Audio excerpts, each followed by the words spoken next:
Hey everybody, Christy Birchville here. Today we are looking at the last part of chapter 2 of Ruth, day 5. So this is verses 15 through 23 in chapter 2. Now yesterday we saw that Ruth God is taking care of Ruth, right? Boaz, he comes to Ruth, he sees her, he notices her. We saw that in day 3. Day 4 yesterday we saw that, you know what?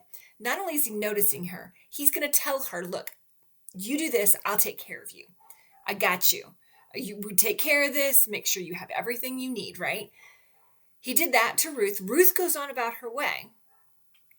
Today, we see that Boaz is taking care of her in ways that she doesn't even realize.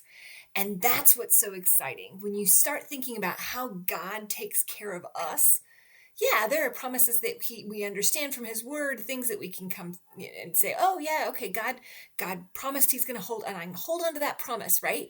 That part's important, but God is doing so much when we're off doing our own, as we've gone on behind the scenes. God is working and moving in so many ways. You see this in verse 16. Boaz is talking to his workers in the field, and he's like, hey, even pull out some of the stalks for her from the bundles and leave them for her to pick up, and don't rebuke her. He's making sure she's not only going to have enough, she's going to have more than enough. He's making it possible for her to be able to be as successful as she possibly can be. He's providing for her. God does the same thing with us so often, and we don't even realize it.